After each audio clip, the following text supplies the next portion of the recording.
2024 Oscar nominee America Ferrera stars in Real Women Have Curves.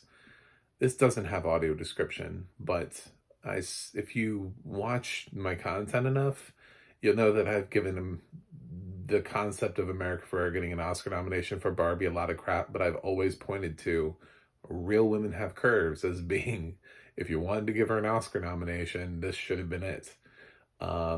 It's her debut film. It's the whole reason she exists. It's fantastic. It's currently on Max. Does not have audio description though. But let's talk about it. So, I'm breaking my rule yet again because there's a film I'm just more passionate about talking about. The same thing with De Niro. It's like, yeah, there are films. I could talk about them, but I really wanted to talk about Flawless before it fell off the face of the planet. And here I really want to talk about America Ferrera breaking through in Real Women Have Curves. It's her first film role, and she stars in this film, and she's fantastic in it. It's a great film. I own this on DVD somewhere. I kind of vaguely remember um, the DVD cover has like a lot of like, I want to say like a violet on it, sort of like a theme. I can kind of picture a little bit losing the cover. Anyway, but yeah, it's a very vibrant cover to Real Women Have Curves because it's about this this culture, and it's an interesting take on this culture too, where you have a young girl who is the daughter of immigrants to this country, who's worked really hard all throughout high school, who loves to learn and is really smart.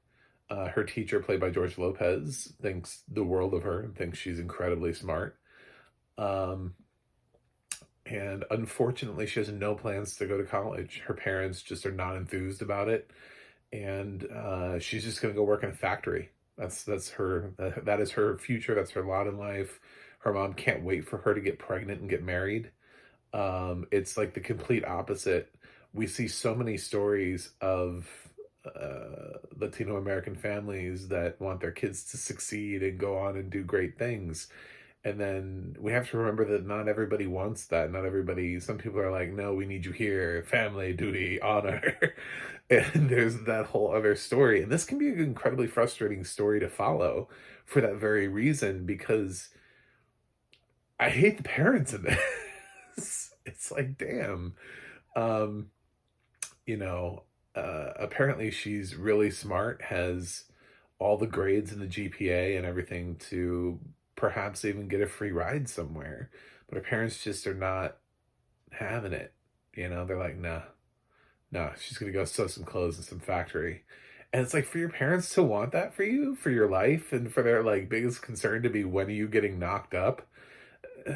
That's a story. And I love that this is the story that is showcased, and we get to see America Ferrera be torn between her love for her family and culture, and also the desire to want more for herself, and to not want that, and to not want to work in a factory for the rest of her life, and to not, and to also realize that potentially she has much more to offer for the world. There's a reason why America Ferrera exists. It's this film. This is why she got cast in other things after this. Literally the first thing. Go to her IMDb page, go all the way down. This is her starting credit on IMDb.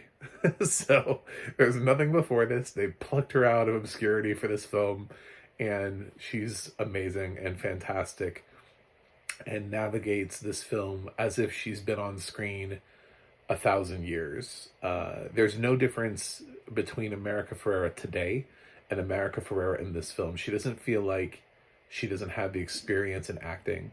She feels like she was always born for the camera, always born to be in film, born to be in this.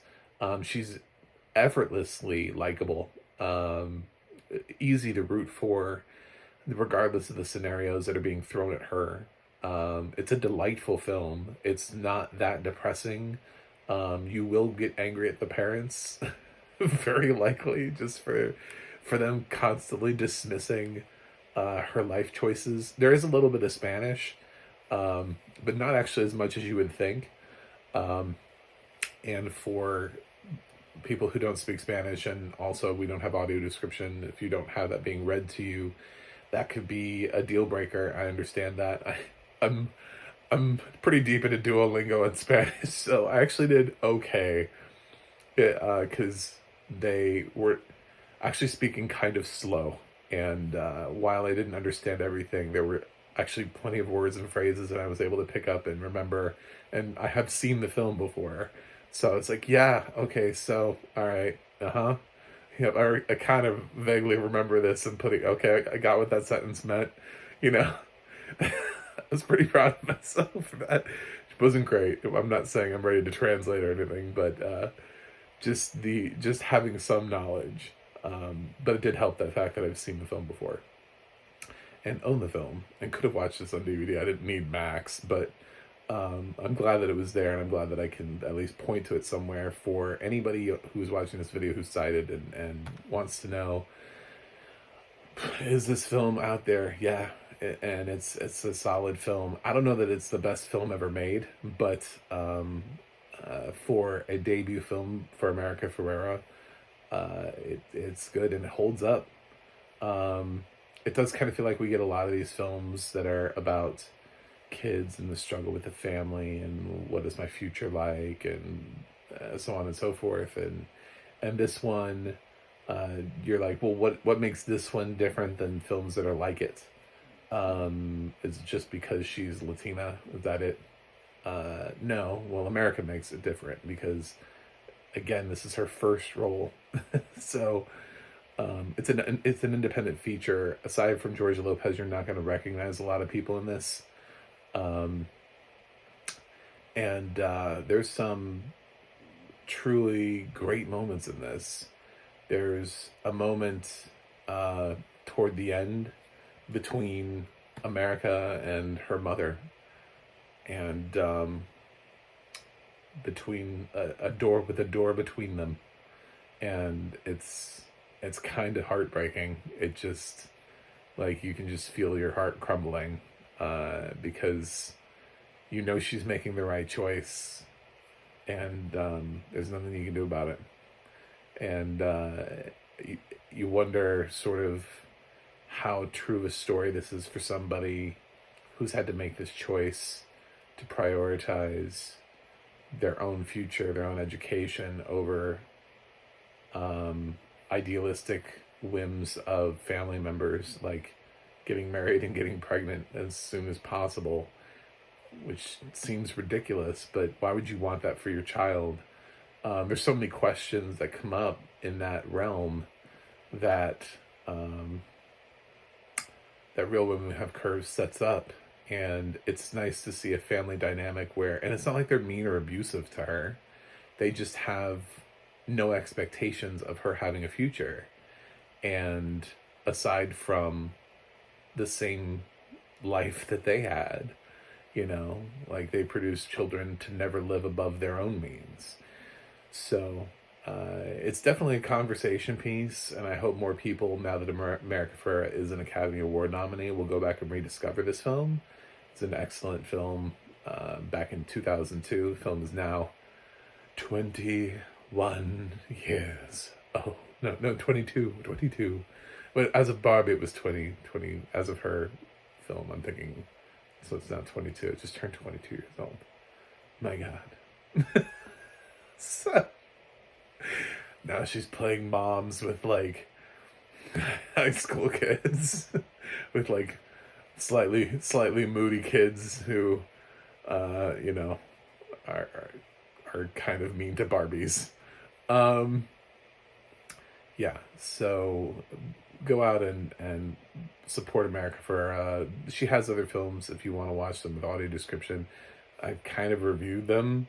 I didn't have a whole lot of options either. I already have a review of Dumb Money. I didn't like that film enough to watch it a second time, and she's not really in much of that.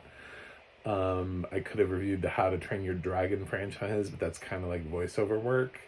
So I'm not really sure that that's exactly the takeaway for America Ferrera's career either. So there are a couple films that are streaming right now with audio description that have America Ferrera in it. Sadly, one of her best works, Ugly Betty, is currently streaming without audio description. So that's sad. Um, a lot of her work just is not represented through audio description. But I would hope that perhaps someday we could get English audio description on Real Women Have Curves, and also Spanish audio description. I believe that this is a film that, due to its entirely Latino cast, probably would have a solid draw to the Spanish language crowd as well, that would want to watch this film. Since part of it is in Spanish, they may want the whole experience as well. Anyway, those are just some thoughts on Real Women Have Curves. Would I have given her the nomination in 2002? I don't know. I have to go back and look at all those nominees, but I much rather would have given her the nomination for Real Women Have Curves than Barbie. And I'm just hoping that her nomination in Barbie opens up an opportunity for her to do more films like Real Women Have Curves, or even more roles like Dumb Money, you know, where she gets to explore even slightly more of a dramatic weight in her characters, because she so infrequently gets that opportunity. She's almost uniquely seen as a comedic actress, and hopefully her ability to deliver that hell of a speech that got her an Oscar nomination will see directors who need people who write these talky scripts like Aaron Sorkin, those kind of scripts, will see her and cast her, and then she'll start getting offered the kinds of things that I think she could have had if she hadn't gone the comedic direction coming out of Real Women Have Curves. Anyway, that's it. I'm going to give Real Women Have Curves an A-. I've always really liked this film. I think it's a really solid piece. And it's currently available on Max. It is also unwatchable. So it's getting 2 grades. Because it does not have audio description, I can't recommend it to any blind or partially sighted people. However, this is my 3rd or 4th time watching this, at least. So, yeah, I I didn't really have that big of a problem. It has been a few years. I'm gonna be totally honest and say it's been at least 10 since the last time I've seen this film. But like I said, I remembered most of it, so I was pretty, I was game for it. And I do want people to watch this. So, and I'm doing double grades. If you're sighted, the grade is an A-. If you're not sighted, the grade is unwatchable. So let's get some audio description on the film that gave us America Ferrera. Anyway, click that subscribe button so I can continue to call out films that don't have audio description. Hopefully in front of people that will actually listen and provide audio description one day. Also, you can go to my website, MacTheMovieGuy.com. You can follow me on X, Threads, or Instagram at MacTheMovieGuy. You can go to the Audio Description Project, adp.acb.org. It'll let you know what has audio description and where you can watch it. And you can go to the adna.org. That's the adna.org. It'll let you know who's narrating your favorite films and television series. That's it for me today. I will watch something else and see you guys on the other side.